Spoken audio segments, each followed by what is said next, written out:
Hello there. So, on average, I get recognized about once a week at work. And almost all of my interactions, no, all of my interactions have been extremely positive. That said, something struck me the other day. It was Wednesday when I was at work. I was driving the city bus because that's what I do here. King County Metro is a pretty big company, but because I deal with so many people in the public and I'm transporting people, I meet a lot of people. I socialize with a lot of people. I'm in the service industry now, and because I get recognized a lot at work, one of the most common things, and this happened Wednesday, is I will have somebody come up to me and they're like, "Oh my God, I love your videos. You were my childhood." And that last phrase is that you were my childhood, or you were my young adult life, or they'll say something to the lines of like, "Your videos really helped me when I was younger." And on Wednesday, it clicked with me on how much and how incredible that phrase is when a viewer comes up to me and says how much I impacted their life. And what I've come to the realization of literally yesterday is I've faded out of obscurity. You know, I don't do content anymore as a job, and this channel has been dying, and I'm okay with that. I'm fine with it. You know, a lot of people, I still get people commenting like, "Why do your videos only get 10,000 views or maybe, 5,000 views or something?" It's like, I don't care. I don't care how many views a video gets anymore, man. I'm happy, and it brings such joy to me that a viewer can come up to me and tell me that my videos impacted them and changed their life or helped them in some way. And that's all I need. I'm not relevant anymore. So many content creators these days go borderline psychotic and insane when their career or their relevancy or their views drop. I don't care. I don't care. And it's such a cathartic feeling to be able to say that I don't care about those things anymore. Because just knowing that I've impacted so many people. And you know what's even crazier? I looked at my YouTube analytics the other day, and on average right now, even with I'm like 1 or 2 videos a month, I get like $150, $200 in YouTube ad revenue, which is like nothing. I don't care, right? It's not my job no more. And because of that fact, I just looked at my analytics because I was curious, and I've changed my analytics to all-time views. So like the amount of people who've watched my videos over the course since 2008. And guess how many people? 172 million views in total. Like my entire channel of every video I've ever made since 2008, 172 million views. That means 172 million people have seen this face, this person, me. That's crazy when you really think about it. 172 million people. So like the statistic of me actually meeting people when I'm at work, when I'm driving the bus and transporting people and everything, it's quite like common. So I get recognized a lot, and I just want to let people know that there's a few people who've come up to me and have introduced themselves and be like, I love your old content, your content helped me. Thank you, because it brings so much joy to me knowing that I impacted people, and that's enough for me. That I help people, that's enough for me. That is enough. It's just crazy to me when I sit back and I look at a lot of content creators who are still trying to, make ends meet on the online world, and it's like, bro, just give it up already, man. It's not worth the instability. It's not worth the stress. Focus on developing your career or get qualified in something, trade school, anything, right? And focus your energy elsewhere other than like making content online for your entire job, because it's unless you're bringing in like thousands upon thousands of dollars a month, I always tell people don't quit college to pursue YouTube. Don't quit your job at McDonald's or at Safeway, or I don't know, whatever job you, just don't quit what you're doing to like do Twitch streaming full time. Unless you're bringing in over $5,000 a month, do not quit your job for some online social media reason. Just please don't. I'm telling you from personal experience and advice, and doing this for over 15 years, half of my life. I'm 33 now. Don't do it, okay? Do it as a side hustle. Do it for fun, but don't quit your job to pursue online content creation. Okay, you're shooting yourself in the foot. But that's here and there. I don't even know why I started the video off this way. Welcome to my jambled ADHD brain and autism. So it's been almost a year since I uploaded. Actually, I think it has been a year since I uploaded my autism diagnosis video, where I went over the document where I was diagnosed with autism at the age of 32. And I went through the whole process on how difficult it was as an adult to get diagnosed. But I want to give you guys a kind of a little update on me knowing my diagnosis and me now taking tools and application through therapy and autism therapy with background of autism, and them helping me establish different coping mechanisms and completely being somebody when I got my autism diagnosis last year to now, I am a completely different person socially, and it is I look at myself a year ago and I'm like blown away at where I am socially. And what I mean by this is like my job, right? Look, I'm a bus driver. I'm in the service industry. I deal with people every single day, 40 to 50 hours a week. I deal with crazy people, psychotic people, mentally ill people, prostitutes, pimps. I'm not exaggerating with that stuff either. People doing fetty, people doing substances on the bus. Just it was Tuesday, I had a situation where a woman snuck a bottle of Jack Daniels onto the bus, because you're not allowed to drink on the bus, right? And I didn't realize she was drinking until my last two stops. And this woman stands up, the bottle is like almost empty, a whole bottle of Jack, and she gets in this guy's face and starts screaming at him and is like, and waving the bottle in his face like this, and antagonizing. And the guy starts screaming, he's like, if you lay a hand on me, I'm gonna bash your face. And it's just like, and I, being a bus driver, right? This is what I mean by socially. When I got to my stop, I stopped the bus, I went on my little intercom, and I'm like, ma'am, if you do not sit down, and I yelled, okay? I yelled this, ma'am, if you do not sit down, I'm gonna have to call security. And she immediately like went like this. She's like, there's no reason to call security. This is not, and she's like, as drunk, she's like, this isn't alcohol, this is a soda. And then she sits back down in her chair, and then the next stop, she gets off. And it's like, I de-escalated the situation. It could have not went that way. It could have gotten worse. I don't know.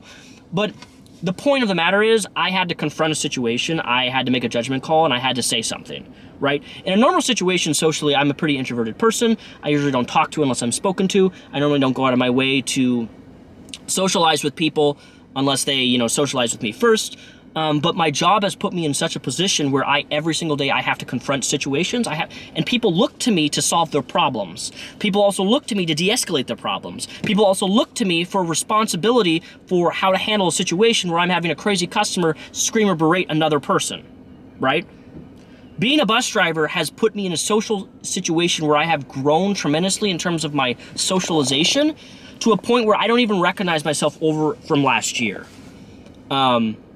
It's crazy. It's crazy that I am in a position of, I have a portable office and I'm responsible for all these passengers, right? To get them to A to point B safely and to make sure that there's no problems. And it is quite a variation. Every day is different. The people are different. I get treated like garbage every day, but that's okay, because at the end of the day, I get a paycheck, and at the end of the day, that's what really matters for me. So I don't really take it personally, and as a bus driver, I feel like more bus drivers should not take things so personally. I've been called every type of name and slur you can possibly imagine, just being a bus driver. Even if, when I'm kind to people, I still get people treating me like garbage.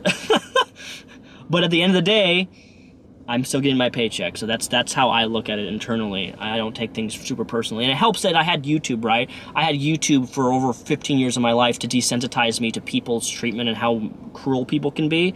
So when I deal with it IRL, when people get on the bus, it just rolls right off me. There's a lot of people at my job who get really upset and take things super personally. But that's not me. That just isn't me. So that's what I mean, like socially, from current day to back then, a year ago, my job has been so life-changing in a positive way, being in the service industry, and it's given me a complete different outlook on people, because I'm serving people, I'm helping people. A lot of people use public transit, and I feel like a lot of people need to understand that public transit is really vital for the states and the economy that whatever state you live in, to get to A to point B, because not everybody has a car, not everybody can afford a car, not everybody can drive, right?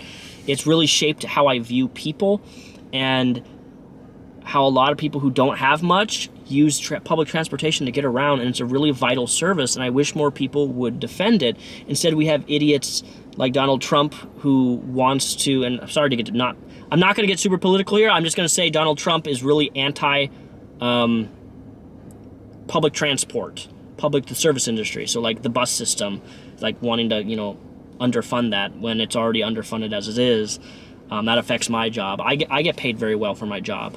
But like, also, public transit is a public service, and it's really important that we have people in office that actually support, having infrastructure, because like, we look at other countries like Japan, right? You can get almost all around the entire country of Japan through public transit. We don't have that in America. We have really crappy, crazy places like New York subway, and I don't know if you've ever been there, but that's a scary, scary, scary place. You see a lot of things on TikTok of Spider-Man pulling some guy's pants down and stealing a piece of pizza from a rat and eating it. Like, yeah, it's wild. It's be wild. And Seattle, King County, Seattle subway station down there, the light rail and the bus system, we got some crazies. Like, we lost just a couple months ago, we lost one of our own metro drivers. The guy's just driving near University District up in North Seattle. He's just driving, picks up a guy. The guy gets on the bus, tells him to close his his driver window, which we open these windows for to bring air in, so the windows in the buses don't defog, because when you have a bunch of passengers in the bus, it gets really hot in there and muggy, and the windows fog up, and then you can't see, right? So that makes our bus trip delayed if we can't see.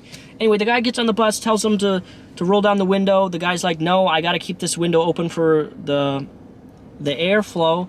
And the guy pulls out a pepper sprays the bus driver, pulls him out of his seat, and stabs him to death. That was just a few months ago. And that really sent waves down the whole state of Washington, because like, one of our own passed away from being murdered in cold blood. And it's like that. We have a really high statistic rate of assaults. People take a lot of their problems out on bus drivers. So if your bus driver is kind of an asshole, just understand that there is a reason for that. Not justifying them being an asshole, but there's a reason why they are so assholey, is because they get treated like garbage every single day by passengers, almost consecutively. So just have a little bit of grace, if you can. Because I get it, I understand why so many bus drivers have a kind of reputation, but I personally try to break that. Where was I going with this? Oh, so yeah. My job and my autism diagnosis and with therapy has really taught me so much, and how important it is to socialize with people, and how important reading people's body language is something that I've been learning so much through therapy, and I've gotten really good at it now. Now I can read people's body language, I can read their tone, I can read things that I really struggled with growing up as a teen and a young adult, because I had no idea that I had autism. And now I have these tools which allow me to distinguish and interpret things in the world around me completely differently. But autism it still comes with its challenges. Another thing that I've come to learn through my autism diagnosis, and I've been working with my therapist on enforcing this in my life, and this stems into my job too, is boundaries. I've always been somebody who I've never really stood up for my own personal boundaries, where I'll put a boundary, somebody breaks it, I just keep going and just ignore it, right? I'm to the point now where if in my job, passengers try to push you intentionally, to push in how far they can get to you by doing something that they shouldn't be doing, right? And with my therapy, it's allowed me to become confrontational but also put boundaries with these people and say, hey, if you do this, this is going to happen. Now, for some people, that may be a really easy thing, but for somebody who has autism like myself, level 1, and who grew up always having his boundaries broken in relationships and friendships, and people not respecting what I say and when I say it, it's given me a whole new approach to life. Since summer of last year, I've went on approximately 42 dates. I'm going out and dating and meeting people. And I always tell people my boundaries straight up, and I've always been super direct and transparent with these people, to the point where if they break a boundary of mine, I just cut them out, period. And it's been very refreshing to know that I am standing up for myself and I'm not letting people walk over me like I've done so much in my past with people. Dating in this world, in this current era, is rough, not gonna lie. I think the greatest thing you can do dating people and getting to know people and going out and meeting new folks is state your intentions, be direct, and be blunt, which is what I've been doing. Like, anytime I go out with a girl, I always tell her first thing, I'm like, hey, I'm not ready to jump into a relationship as a boyfriend-girlfriend thing. I am dating to get to know people, and if things come naturally, if friendship comes, that's awesome. We become lovers, that's awesome. If we don't become friends, that's awesome. If we don't become lovers, that's awesome. If we don't do it, like, that's where I'm at in my life, and it's been so refreshing that I've been so blunt and direct with these people that I've been going out with, and it's landed me some really cool people that I've allowed into my life in the last year. Just being upfront, direct, and stating my intentions when I'm going out, and getting to know these people by dating. So far, out of like the 40-some people that I have met in the last year, since summer of last year, I've only brought 2 of them to my actual apartment. So if that puts it in any perspective on how, like, I'm very particular, I'm very strict, you gotta work a little bit with me and build a little bit of, chemistry and some trust here. But the dating world in your 30s is rough. It's bad. I'm gonna say that. A lot of people are a little crazy out there.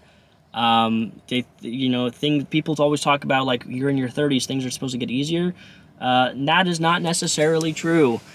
There's a lot of bad leeches out there. There are a lot of bad people. Just because you're older doesn't mean that those people just cease to exist. They're still out in the dating world, and there's still a lot of people that want to take. And now that I have tools where I can actually recognize that in people, and I can see red flags, and when I see a red flag, I don't settle and justify that red flag with, oh, they probably aren't really like that, or maybe they aren't this way. For example, okay, I'll give you advice. So there's this girl, I was talking to this girl for over a week and a half. We were going at it, everything was fine. This girl,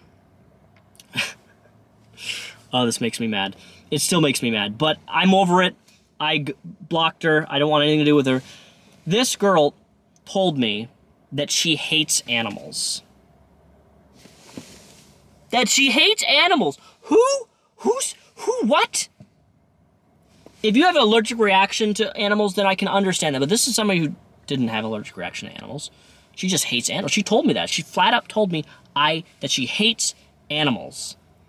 And my red flag, were like, what? You know what I have in my dating profile, in my social media? I have specifically, if you don't let your dog sleep with you, swipe left. I want nothing to do with you. I literally have that, like, in my tagline, because I hold dear to that. And speaking of animals, I have a new animal partner, a new animal friend, a new animal in my life. Maybe, I'll make that for a separate video. I'll introduce you to my new animal that I got, because there's an actual story behind it. But she is adorable. Yeah, so I have a new animal. I don't know, it's crazy. Somebody's telling you that they hate animals. who hates animals? Like that's serial killer psychotic behavior right there, that they hate animals. But then later in the conversation, she messaged me. She's like, I feel like you're wasting my time because we had a date planned and you canceled the date. Despite the fact, and hear this, when we first started talking, I told her if we plan the date on this particular day, there's a 50-50 chance that I may have to cancel the date because my work schedule is very last minute and I get assigned my work every day at 3:30 p.m. So if I have an early morning 1 a.m. start, I can't go to dinner with you or go out on a date at 7 o'clock. Okay, I have work at 1 a.m. in the morning, but it's a 50-50 chance. I said that to her. I made it very clear. I'm like, let's do this date on Tuesday since that's the only day that works for you and you want to do this date so bad. We'll do it on Tuesday. I will let you know at Tuesday at exactly 3:30 p.m. I let her know exactly at 3:30 p.m. that I had a 2 a.m. start assignment that day. And then she voice memos me. She's like, I don't think this is going to work. You didn't communicate effectively to me. And I feel like I'm being led on and you canceled the date because you had to work and you should have communicated to me better that you had to work. And bitch, you know what I did? I screenshotted our original text message a week prior, the paragraph where I highlighted, I'm like, Tuesday at 3:30 p.m., I may have to cancel our date if my assignment time for work starts in the morning. And I said, next time you try to gaslight me, make sure that you know what the fuck you're talking about. And I blocked her. And that was that. Because I was pissed, man. Like, you're not going to gaslight me and say that I did not communicate to you something when I clearly did. Look, I have the TISM, all right? Part of my TISM and therapy process is being very, very upfront and communicative and just saying what I think and what I feel and just throwing everything out there right off the bat so people know that my work schedule can be a little bit unpredictable. And this woman had to get, oh, that makes me so mad. You're not going to gaslight me no more. That's the one thing. Another thing, I am not easily gaslightable, okay? No more. I am not easily, yeah. Anyways, I'm going off a tangent. Pokemon cards, Journey Together just came out. I got some single Pokemon cards. I'm gonna go now. I don't know why anyways, this has been an update. You got updated. Hope you guys have a fantastic rest of your, what month is it? It's about to turn to April. Man, can't believe it's almost been a year. April 11th, I'll be working at my job for an entire year. That's crazy. And I've made so much progress. So thanks for sticking around, guys. If you're still here, if you're still watching me, appreciate you guys. And if you guys see me driving the bus, feel free to come up and say hi. I'd love to meet you guys. And yeah, feel free to join my gaming Discord. It's linked down below. I'm in there quite frequently, almost every morning and every night. I get off of work, I play some games, and yeah, I'm easy to get in contact with these days because YouTube ain't my job no more. Yeah!